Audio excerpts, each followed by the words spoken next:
여러분 안녕하세요. 좋은 글을 낭독해드리는 허리케인 동현이 방송입니다.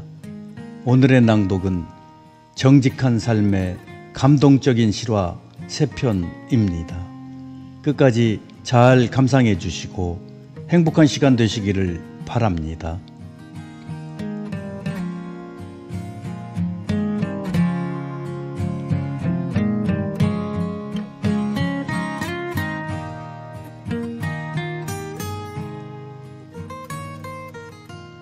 정직한 삶의 감동적인 실화.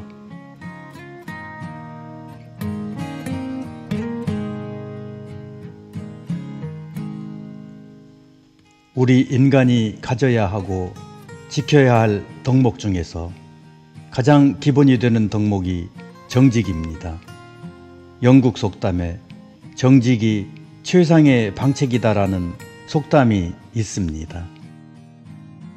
사람이 정직하지 않고 거짓말을 함부로 하여 믿음을 잃게 된다면 어느 누구로부터도 신뢰받지 못하게 되고 결국 사회생활에 적응하지 못하게 될 것입니다. 지금부터 정직을 덕목으로 사업을 추진하여 크게 성공한 3편의 정직한 삶의 감동적인 실화 속으로 들어가 보겠습니다. 1편은 정직한 사람이 회사 대표가 된 사례입니다. 어느 날 아주 성공한 회사 사주이자 대표가 관리직 직원을 모두 불러 모았습니다. 그는 은퇴를 앞두고 회사를 자식들에게 물려줄 생각이 없었기에 관리직 직원 중 한 명에게 대표 자리를 물려줄 예정이라는 말에 직원 모두는 대표로 발탁되기를 꿈꿔왔습니다. 그는 모인 직원들에게 씨앗을 하나씩 나눠주며 지금 드린 씨앗은 아주 특별한 것으로 모두 다 다른 품종입니다. 1년 후 얼마나 잘 길렀는지 볼 것입니다 라며 내년 오늘 날짜에 회사로 가져오라고 하면서 그날 새로운 회사 대표를 발표하겠다는 약속을 했습니다.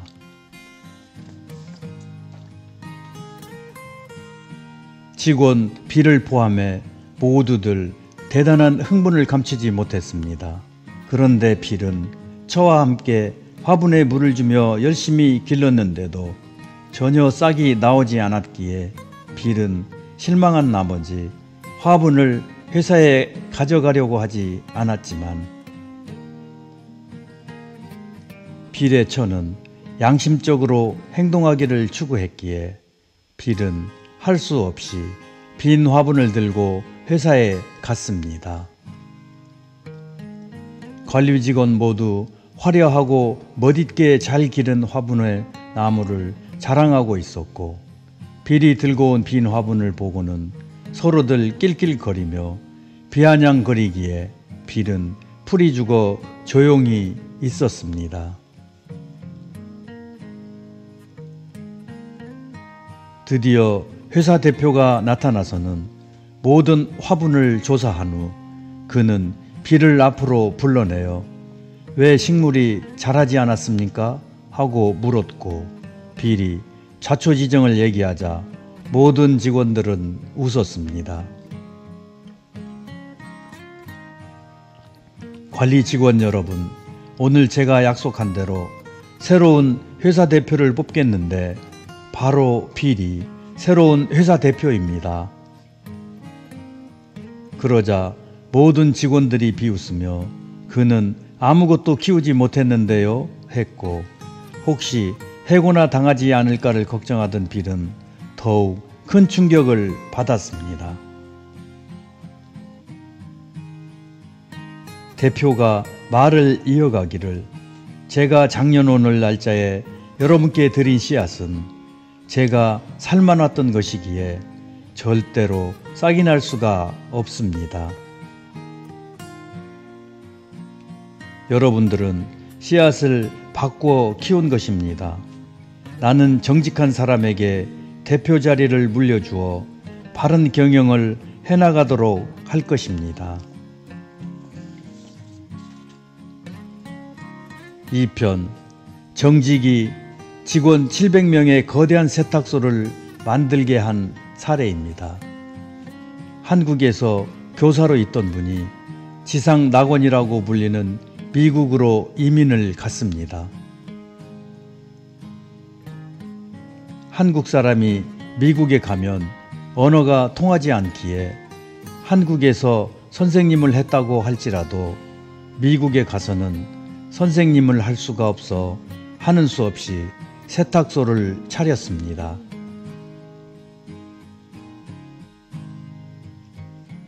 새벽부터 저녁 늦은 시간까지 힘든 세탁소 일을 그는 꿋꿋이 참고 일을 하였습니다.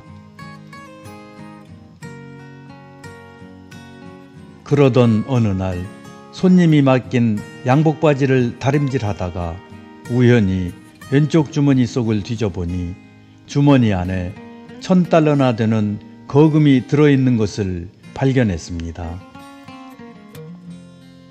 깜짝 놀라 잠시 마음이 흔들렸지만 이것은 내 돈이 아니지 라고 이내 마음을 고쳐먹고 옷 주인이 옷을 찾으러 오던 날 그 돈을 돌려주었습니다. 그 주인은 이에 너무 감동한 나머지 그 돈은 이미 제 것이 아닙니다 라고 하면서 세탁소 주인에게 다시 돌려주었지만 극구 받지 않았다고 합니다.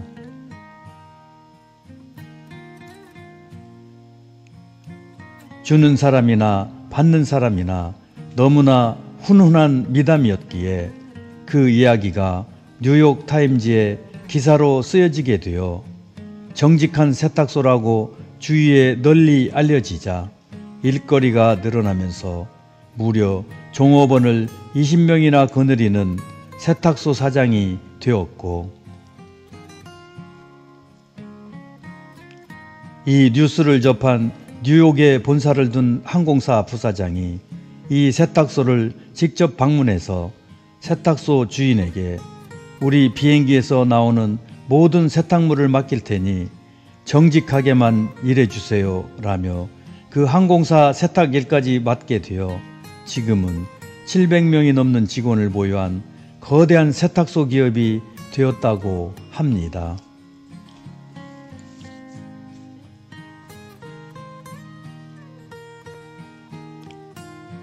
제3편은 정직한 성품으로 거대 기업 회장이 된 사례입니다. 서울에 있는 한 은행에서 융자를 받아 작은 규모의 사업을 운영하던 그는 6.25 전쟁이 일어나자 한시바삐 피난을 떠나야 할 형편이었습니다. 그런데 피난길에 오를 준비를 하던 중 그는 자신이 빌린 돈을 은행에 갚아야 할 기일이 된 것을 알고 돈을 준비해 은행에 갔습니다.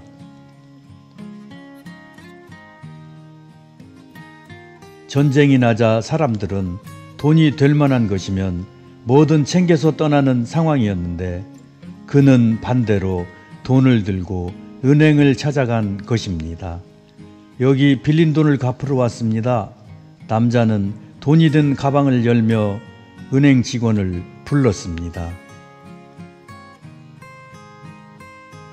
은행 직원은 남자를 보고 매우 난처한 표정으로 말했습니다. 빌린 돈을 갚겠다고요? 전쟁통에 융자 장부가 어디 있는지도 모릅니다. 장부의 일부는 부산으로 보냈고 일부는 분실됐습니다. 돈을 빌린 대부분의 사람들은 돈을 갚지 않아도 된다고 생각하는 마당에 그래도 갚으시게요?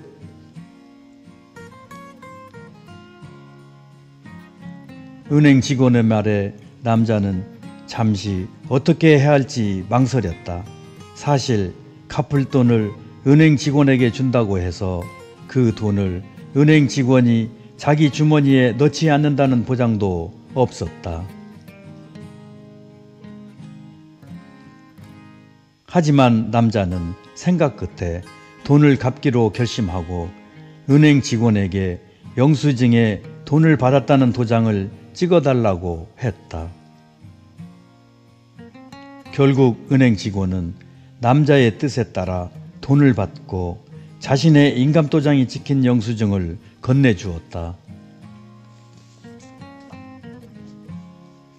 6.25 전쟁이 끝난 후 남자는 가족들을 데리고 제주도에서 군납 사업을 시작했다.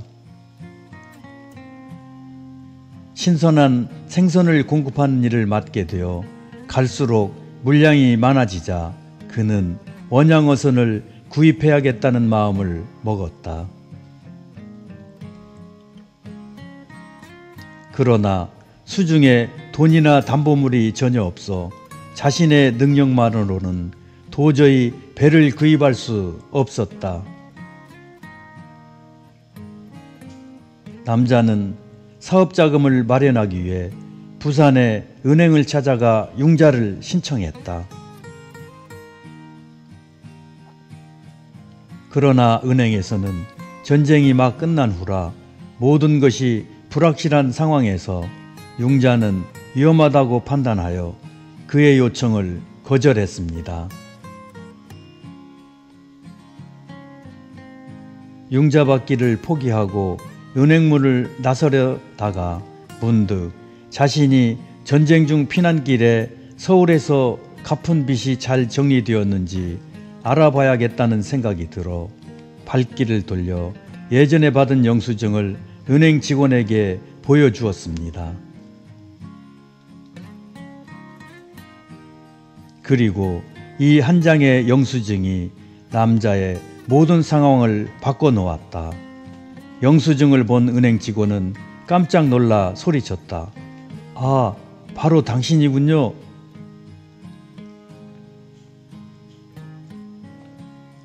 피난 중에 빚을 갚을 사람이 있다고 전해 들었을 때 세상에 이런 사람도 있구나 생각했습니다. 당신의 정직함은 은행가에서 전설처럼 회자되고 있답니다.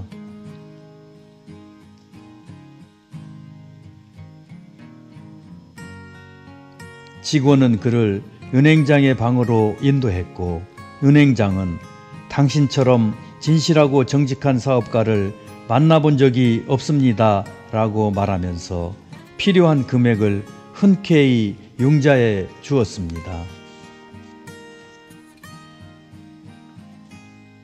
남자는 융자받은 사업자금과 은행의 신용을 바탕으로 성공적인 사업을 펼쳐 나갔다.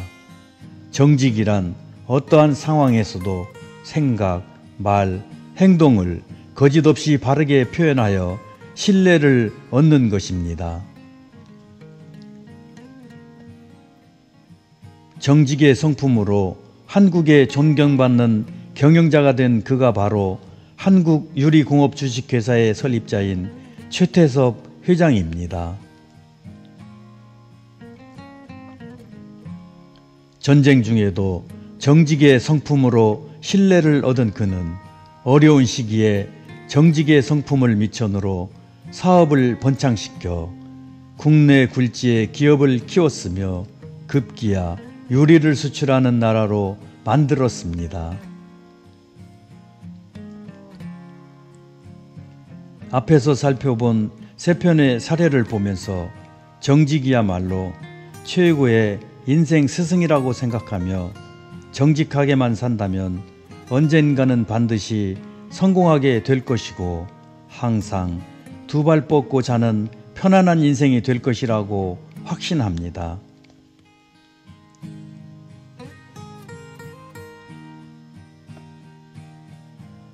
정직함은 마음의 눈이 열려야 볼 수 있게 되고 이때 비로소 정직함의 의미가 사랑과 감사라는 것을 알게 되면서 감동하게 되고 삶에 대한 감사와 행복을 느끼게 됩니다.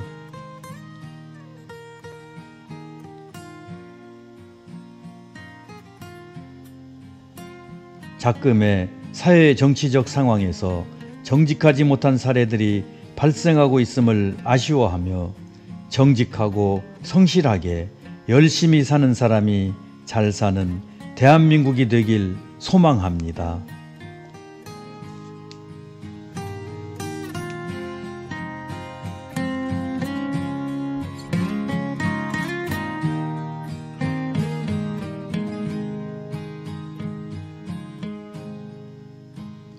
지금까지 저의 낭독을 끝까지 들어주셔서 고맙습니다. 저의 낭독이 마음에 드셨다면 구독과 좋아요, 알림 설정 부탁드립니다. 행복한 시간 되시길 바랍니다.